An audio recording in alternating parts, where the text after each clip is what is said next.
Hi, welcome to my channel.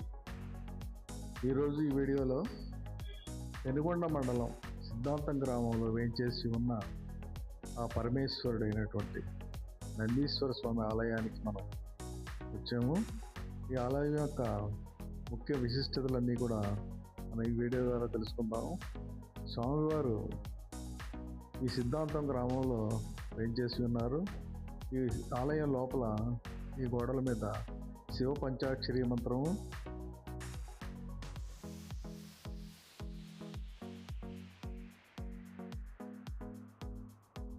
చూడండి, అష్టాదశ శక్తిపీఠాలు వివరంగా తెలియజేయబడి ఉన్నాయి. ఇంకా ద్వాదశ జ్యోతిర్లింగాల గురించి కూడా స్వామివారి చిత్రపటంతో ఎక్కడెక్కడ ఉన్నాయి జ్యోతిర్లింగాలు, వాటి విశేషాలు ఏంటి, ఎలా వెళ్ళాలి అన్నీ కూడా వివరంగా లింగాష్టకం చూడండి. ఈ శివాలయంలో ఇవన్నీ కూడా గ్రానైట్ రాళ్ల మీద చెక్కి అతికించారు.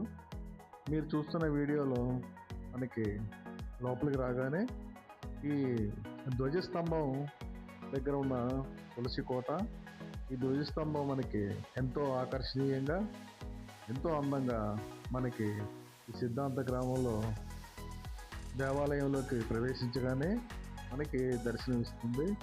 అదేవిధంగా స్వామివారి ఇక్కడ వచ్చే భక్తులను వారి కష్టాలన్నీ పోగొట్టి, నేనున్నాను, మీ కష్టాల్లో నేను తీరుస్తాను అని మనకి ఓదార్పునిచ్చి మనల్ని కాపాడే నందీశ్వర స్వామి ఈ వీడియోలో చూడండి. ఇప్పుడు ఈ సిద్ధి వినాయకుడు మనకి నిత్యం వచ్చే భక్తులకి మనకి విఘ్నాలన్నీ పోగొట్టి మనల్ని కాపాడుతూ ఉంటాడు ఈయన. అదేవిధంగా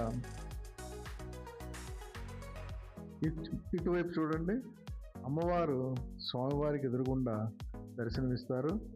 ఇక్కడ మనం కోరికలన్నీ కూడా అమ్మవారు తీరుస్తారు. అదేవిధంగా ఈ శివాలయంలో మనకి లోపలికి రాగానే నందీశ్వరుడు మనకి దర్శనమిస్తాడు. ఈయన భక్తుల కోరికలన్నీ మనం తెలియజేస్తే ఈయననే నమ్ముకుంటే స్వామివారి ద్వారా మన కోరికలన్నీ కూడా ఈ నందీశ్వర స్వామి నెరవేరుస్తారు. ఈశ్వరుడు వేరు, నందీశ్వరుడు వేరు కాదు, అంతా ఒకటే. నారాయణుడు, గోవిందుడు, ఈశ్వరుడు, నారాయణుడు అందరూ ఒకటే. ఈ విఘ్నేశ్వర స్వామిని చూడండి, మనకి దర్శనమిస్తూ ఉంటారు. ఇక్కడ ఈ ద్వారపాలకులు నిత్యం స్వామివారిని సేవిస్తూ ఉంటారు. ఈ నందీశ్వర స్వామిని చూడండి, ఎంతో ప్రశాంతంగా మనకి ఈ దేవస్థానంలో అమ్మవారి దర్శనం ఎడమవైపు ఉంటుంది. ఈ అమ్మవారు నిత్యం అలంకారంతో నిండి ఉండి మాత మనకి దర్శనం ఇస్తారు. ఈ నందీశ్వర స్వామివారు ఎప్పుడు పిలుస్తారా, వెళ్ళిపోతాం, స్వామివారి ఆజ్ఞ గురించి ఎదురు చూస్తూ ఉంటారు. భక్తులను అదేవిధంగా సేవిస్తూ కొలుస్తూ ఉంటారు. ఇది చూడండి స్వామివారి దర్శనం. స్వామివారి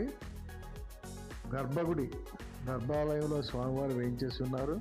అదేవిధంగా కుడివైపు సుబ్రహ్మణ్య స్వామివారు నిత్యం పూజలు అందుకుంటూ ఉంటారు. అక్కడ అభిషేకం చేయడం ద్వారా మన పాపాలన్నీ పోతాయి. ఇది చూడండి, గర్భగుడిలో స్వామివారు పక్కనే అమ్మవారు వేయించేసి ఉన్నారు. పార్వతీమాత, దుర్గామాత నిత్యం స్వామివారి పక్కనే ఉండి స్వామివారికి సేవ చేస్తూ ఆమె నిత్యం స్వామివారి సేవలో తరిస్తూ ఉంటుంది. స్వామివారిని నిత్యం ఆవిడ ఎంతో ప్రేమతో జాగ్రత్తగా చూసుకుంటూ స్వామివారికి సేవ చేస్తూ ఉంటుంది. ఈ స్వామివారు చూడండి, లింగ రూపంలో నిత్యము పూజలు అందుకుంటూ భక్తులను కాపాడుతూ ఉంటాడు. ఈయన మనం చేసిన పాపాలన్నీ దర్శనం ద్వారా పోతూ ఉంటాయి. నిత్యం భక్తులు ఎంతో మంది వచ్చి స్వామివారిని దర్శించుకుంటూ ఉంటారు. ఈ పక్కన ఉన్నదే విఘ్నేశ్వరుడు. ఈయన అదేవిధంగా ఈ సైడ్ ఉన్నది అమ్మవారు దుర్గామాత. ఈ విధంగా స్వామివారు నిత్యం భక్తులకి దర్శనమిస్తూ మనం చేసిన పాపాలన్నీ స్వామివారు పోగొట్టి మనకి మనం కోరిన కోరికలన్నీ నెరవేరుస్తారు. కాబట్టి మీరందరూ కూడా అవకాశం ఉన్నప్పుడు కాకుండా తప్పకుండా పెనుగొండ మండలంలోని, పశ్చిమ గోదావరి జిల్లా పెనుగొండ మండలంలోని నందీశ్వరాలయాన్ని తప్పకుండా దర్శించి మీ యొక్క పాపాలన్నీ కూడా పోగొట్టుకొని పునీతులు కావాలి. ఈ విధంగా ఇక్కడ నేను స్వామివారికి దేవాలయం మూసి ఉన్నప్పుడు నేను ఈ లింగానికి భూగర్భ జలంతోటి అంటే పాతాళ గంగతోటి అభిషేకం చేసి ఈ విధంగా స్వామివారిని అలంకరించి నేను పూజ చేస్తాను ప్రత్యేకంగా. ఇక్కడ ఈ విగ్రహం చూడండి. ఇది జైన ఆచారంలో ఉన్న విగ్రహంలా ఉంటది.